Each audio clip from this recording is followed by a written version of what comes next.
चलिए कुछ बात करते, बात किस पे करते हैं दोस्तों? तो एसबीआई पीओ 2024 का नोटिफिकेशन, अभी तक नोटिफिकेशन नहीं आया। अगर किसी बच्चे को कहा जाए कि बैंकिंग सेक्टर में सबसे अहम किस बैंक को माना जाता है दोस्तों, तो एसबीआई में जॉब करना है, और वो भी एसबीआई में प्रोबेशनरी ऑफिसर के पोस्ट पे जॉब करना दोस्तों सबसे अहम माना जाता है और बैंकिंग सेक्टर का सबसे अहम बैंक माना जाता है। इसलिए सभी बच्चे इस बैंक पे फोर्स होते हैं कि नहीं, अगर एसबीआई पीओ का नोटिफिकेशन आएगा तो हम इसमें जॉब करेंगे। और सभी बच्चों को, आप सभी को ये बात तो पहले से पता होगा दोस्तों कि एसबीआई क्लर्क दोस्तों, एसबीआई क्लर्क 2024 का नोटिफिकेशन आ गया है और कुछ बच्चे तो इसके फॉर्म भी फिल कर दिए होंगे। अच्छे से समझ रहे हैं? चलिए कुछ और भी डीप में जानने की कोशिश करते हैं दोस्तों। एसबीआई क्लर्क में जो पूछा जाता क्वेश्चन है वे और एसबीआई पीओ, अब हमने क्या किया दोस्तों, तो एसबीआई पीओ का सिलेबस क्या होता है दोस्तों? क्या होता है दोस्तों? तो एसबीआई पीओ में सिलेबस क्या होता है? अच्छी बात है दोस्तों, आप एसबीआई पीओ की तैयारी करके चलिए कुछ देख लेते हैं। हम प्री एग्जाम की बात कर रहे हैं दोस्तों। किस एग्जाम की? Pre exam. तो एसबीआई पीओ में कितना क्वेश्चन? क्वांट आता है 35 क्वेश्चन, क्वांट आता है 35 क्वेश्चन। कुछ और बातें दोस्तों, रीजनिंग पूछा जाता है। रीजनिंग आता है कितना दोस्तों? तो 35 क्वेश्चन। कितना आता है दोस्तों? 35 क्वेश्चन। कुछ और बातें दोस्तों, इंग्लिश आता है इंग्लिश आता है कितना क्वेश्चन? तो 30 क्वेश्चन दोस्तों।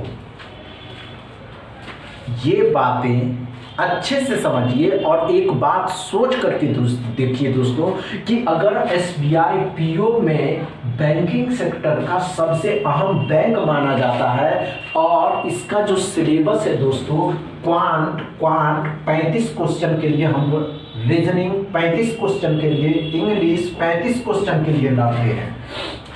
सभी बच्चे इसी के लिए लड़ता है दोस्तों। जब एसबीआई पीओ में ही काम करना है तो इससे पहले जो नोटिफिकेशन आया हुआ है एसबीआई क्लर्क, इस पे फोकस करिए और इसके सिलेबस को पहले समझिए कि इसमें क्या पूछे जाते हैं। तो इसमें जो पूछे जाते हैं दोस्तों, एसबीआई क्लर्क का जो सिलेबस होता है दोस्तों, हमने क्या कहा, एसबीआई क्लर्क का जो नोटिफिकेशन होता है दोस्तों और इसमें जो सिलेबस होता है, सॉरी दोस्तों, एसबीआई क्लर्क का जो सिलेबस होता है इसमें भी वही पूछा जाता है। क्या दोस्तों? तो क्वांट 35 क्वेश्चन,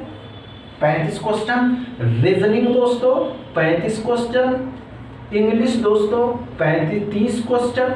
अब आप डिसाइड कर लीजिए कि आप एसबीआई पीओ की तैयारी कर रहे हैं या क्लर्क की। ये मत सोचिए। आप एक बात क्यों नहीं सोचते दोस्तों कि अगर आप एसबीआई क्लर्क की, हमने क्या कहा दोस्तों, अगर आप एसबीआई क्लर्क की तैयारी कर रहे हैं तो पीओ की तैयारी दोस्तों अपने आप आपको खुद भी हो जाएगा। आप सिर्फ एक अंतर है, डिफरेंट बस इतना है दोस्तों, क्लर्क में और पीओ में दोस्तों, क्लर्क में और पीओ में बस सिलेबस में एक ही अंतर है कि क्लर्क में दोस्तों सिंपल सा पूछा जाता है, सिंपल तो कहे कि इजी आता क्वेश्चन। अगर पीओ की बात करें दोस्तों तो पीओ में मॉडरेट आता है दोस्तों। बस इतनी बातें अगर आप समझ जाते हैं कि इसका जो इस दोनों का कॉम्बिनेशन है दोस्तों, इस दोनों का जो कॉम्बिनेशन है, हमको जो एसबीआई क्लर्क में टाइमिंग दिया गया है, अगर एसबीआई क्लर्क में हमारी जॉब लेना है हमको, अगर हम एसबीआई क्लर्क के काम करना चाहते हैं तो जो हम इसकी तैयारी कर लेंगे तो इसकी जो तैयारी है वह तैयारी हमको एसबीआई पीओ में हो जाएगा और एसबीआई पीओ का जो हम सिलेबस देखते हैं और या हम जो एसबीआई पीओ की तैयारी करते हैं वह अपने आप मजबूत होती चली जाएगी और एग्ज़ाम होगा, नोटिफिकेशन आएगा, हम लोग फॉर्म फिल करेंगे और एग्ज़ाम देने जाएंगे, एक सीट पक्का करेंगे दोस्तों। प्री एग्ज़ाम क्वालिफाई करेंगे, मेंस क्वालिफाई करेंगे, इंटरव्यू क्रैक करेंगे, mental health medical test qualify करेंगे और बैंक में पोस्टिंग हो जाएगी। ये बात समझ गए। तो दोस्तों बस इतनी बातें, अगर आप SBI PO में काम करना चाहते हैं, तो अगर आप SBI क्लर्क की तैयारी कर रहे हैं तो आपकी SBI PO की तैयारी मजबूत धीरे धीरे होते चली जाती है। दोस्तों बस आपको थोड़ी सी बातें समझनी होती है कि हम गलती कहाँ कर रहे हैं। कॉन्स्टेंट माइंड होकर के पढ़ना, क्या माइंड लगाना है दोस्तों, तो कांस्टेंट माइंड होकर के आपको पढ़ना होगा।